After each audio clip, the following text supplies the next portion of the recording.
Bonjour à tous. Aujourd'hui, nous allons nous pencher sur la question du rythme dans l'apprentissage du latin ou du grec. Avez-vous le bon rythme? Mais d'abord, si vous êtes totalement débutant en latin et que vous souhaitez progresser dans cette langue, je vous recommande vivement mon programme gratuit. Lisez en 5 semaines vos 35 premières pages de latin. Pendant 5 semaines, je vous enverrai tout ce qu'il vous faut en termes de grammaire et de vocabulaire pour venir à bout de cette lecture de vos 35 premières pages de latin. C'est un programme gratuit auquel vous pouvez vous inscrire en cliquant sur le lien dans la description de cette vidéo. Donc, quel rythme choisir pour notre apprentissage du latin ou du grec? Il me semble que dans tout apprentissage, il y a une tension entre deux paramètres, la rapidité et la solidité. Si vous décidez d'apprendre rapidement, vraisemblablement, vous n'ancrerez pas assez solidement les notions en vous et donc vous allez au bout d'un moment accumuler des lacunes qui vont vous conduire dans une impasse. Si vous voulez apprendre solidement, vous allez devoir aller plus lentement. Et donc, c'est une question de curseur, si vous voulez. Où est-ce que l'on met le curseur entre apprendre de manière solide et apprendre de manière rapide?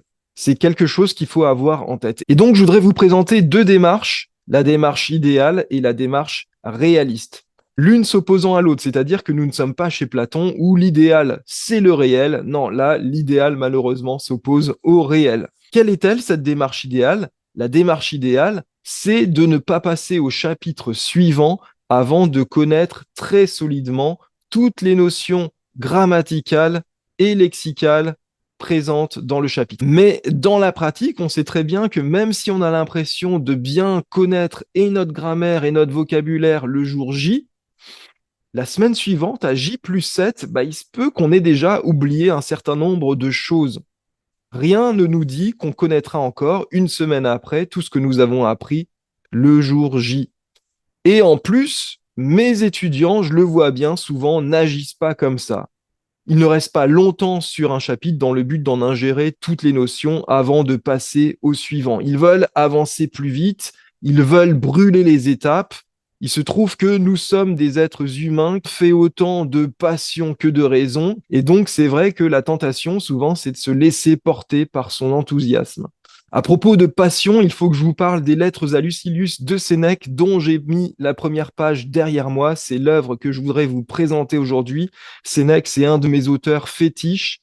C'est un philosophe, mais ce n'est pas quelqu'un qui fait de la philosophie, j'allais dire, abstraite, spéculative. Enfin, il en fait un petit peu, mais ce n'est pas l'essentiel de son propos. L'essentiel de son propos, c'est de nous faire arriver à la sagesse.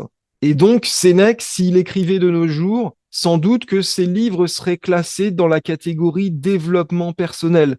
On peut vraiment prendre les œuvres qu'il nous a laissées comme des espèces de compagnons de vie qui peuvent nous guider au quotidien vers la sagesse et puis donc aussi vers une vie plus tranquille, plus agréable et donc, in fine, plus heureuse. Sénèque, c'est aussi quelqu'un dont j'aime bien le style. Il a un style assez simple. On se rapproche du dialogue par moments, on se rapproche de l'oral. Les phrases sont assez courtes, mais c'est très travaillé sur le plan rhétorique. Sénèque, c'est aussi quelqu'un qui est connu pour ses petites sentences bien frappées dans lesquelles, à grands coups d'antithèse, par exemple, il nous donne une leçon de vie à portée vraiment universelle. Tout ça en quelques mots, c'est vraiment un art qu'il a développé et qu'il maîtrise à merveille. Donc, si vous êtes enthousiasmé par les Lettres à Lucilius, n'hésitez pas à vous lancer dans cette lecture. Et maintenant que nous avons vu la démarche idéale et le fait que cette démarche idéale est assez peu réaliste dans la pratique, on va passer à la démarche réaliste. La démarche réaliste, quelle est-elle? C'est tout simplement la suivante. Avancez plus vite si vous voulez. De toute façon, qui suis-je moi pour vous en empêcher? Laissez-vous pourquoi pas porter par votre enthousiasme et puis donc passer d'un chapitre à l'autre, même si tout n'est pas bien en place au niveau des notions grammaticales et lexicales.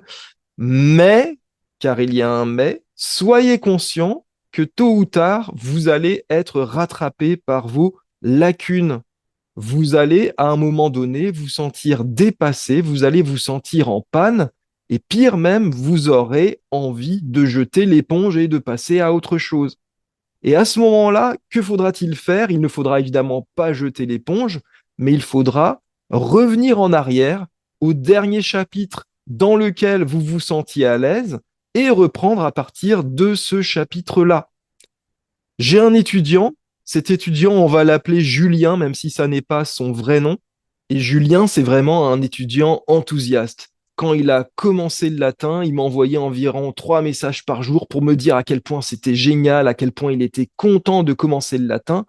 Et ça faisait plaisir à voir, mais en même temps, je me méfiais de cet enthousiasme. Je me disais, un étudiant avec un profil aussi enthousiaste, il ne va pas durer dans le temps, il ne va pas réussir à s'inscrire dans le temps long, ça va être un feu de paille et dans 3 mois, il sera passé à autre chose. Et je dois dire que je me suis trompé. Voilà maintenant un peu plus d'1 an que Julien a commencé. On fait une séance à peu près tous les 3 mois dans laquelle on fait le point. Et Julien est arrivé dans Familia Romana au chapitre 15. Il est arrivé au chapitre 15, ce qui en 1 an n'est pas fulgurant, je vous l'accorde, mais chose remarquable, du chapitre 1 au chapitre 15, Julien connaît vraiment très solidement toute sa grammaire et tout son vocabulaire. Et du coup, je lui ai demandé à la dernière séance, qui était assez récemment, comment il s'y prenait justement pour avancer et puis surtout pour avoir cette solidité-là. Il m'a dit, c'est simple, j'avance parfois un peu trop vite, et puis il y a un moment où je me sens coincé, donc qu'est-ce que je fais? Je retourne en arrière au dernier chapitre qui me semblait facile, et je reprends plus tranquillement à partir de ce chapitre-là. Et du coup, je voyais bien que les notions n'étaient pas simplement acquises, mais même qu'elles étaient ancrées, c'était des réflexes. C'est-à-dire que quand Julien commençait une phrase en latin et qu'il s'apercevait qu'il se trompait de cas, j'avais même pas le temps d'intervenir, il rectifiait directement. Et donc, il faut que vous soyez conscient que votre apprentissage va passer par les étapes d'un cycle. Vous commencez ou vous continuez. Au début, on essaie de faire les choses bien, c'est-à-dire qu'on y va vraiment étape par étape, on va assez lentement, on prend le temps vraiment d'ingérer toutes les notions et de le faire de manière très sérieuse, très solide. Et puis, on prend confiance en soi. Et puis aussi, l'enthousiasme fait qu'on a envie d'aller plus vite. Bon, il est gentil ce chapitre 2, mais j'ai envie de passer à autre chose. Donc, qu'est-ce qu'on fait? On commence à accélérer. Et puis, petit à petit, on prend de la vitesse. Comme ça, les notions de ce fait sont moins solidement acquises et vient un moment de fil en aiguille où on se retrouve en panne. Et donc, là, à ce moment du cycle, que faut-il faire? Il faut revenir en arrière et puis reprendre un chapitre que l'on maîtrisait bien. Et là, assez spontanément, assez logiquement, comme on s'est pris un peu une claque, on reprend de manière plus lente, plus posée, parce qu'on est justement un petit peu instruit par la mauvaise expérience qu'on a eue d'aller trop vite. Et puis, donc, on reprend, on progresse à nouveau, on reprend confiance en soi, donc on est à nouveau tenté d'accélérer, donc on finit par accélérer, etc., etc.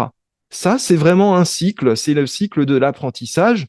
Alors, c'est un cycle qui n'est pas très confortable, mais si vous en avez conscience, ça vous évitera de dramatiser quand vous vous trouvez en panne au bout de quelques chapitres où vous avez voulu avancer trop vite. À ce moment-là, ce n'est pas le moment de dramatiser ou de culpabiliser, même en se disant je suis allé trop vite. Après tout, c'était votre choix d'aller plus vite, donc pourquoi pas. Reprenez tranquillement en arrière, remettez-vous à un chapitre que vous maîtrisez bien, et puis spontanément, vous allez faire attention à être un peu plus rigoureux, avancer un peu plus lentement, et il n'y a aucun problème à cela. Nous ne sommes pas des robots, nous sommes des êtres humains avec de la raison, mais aussi beaucoup de passion, et donc il faut avancer en naviguant avec ça. J'espère que cette vidéo vous a plu, j'espère qu'elle vous a intéressé, j'espère qu'elle vous aidera à progresser et même à sortir éventuellement d'une impasse si vous vous trouvez actuellement coincé. Si c'est le cas, n'hésitez pas à mettre un petit pouce vers le haut et puis à vous abonner à la chaîne. Et puis dites-moi en commentaire si vous avez déjà repéré dans votre propre pratique les étapes de ce cycle que je viens de décrire. Et puis pourquoi pas me dire aussi à quelle étape de ce cycle en êtes-vous actuellement? Êtes-vous celui qui avance de manière rigoureuse, précise et assez lente? Ou êtes-vous au contraire dans une étape où vous avez tendance à accélérer? Ou êtes-vous même dans une impasse à cause des lacunes que vous avez accumulés? Dites-moi tout ça en commentaire. Je vous en remercie d'avance et vous dis à bientôt pour une prochaine vidéo de conseils.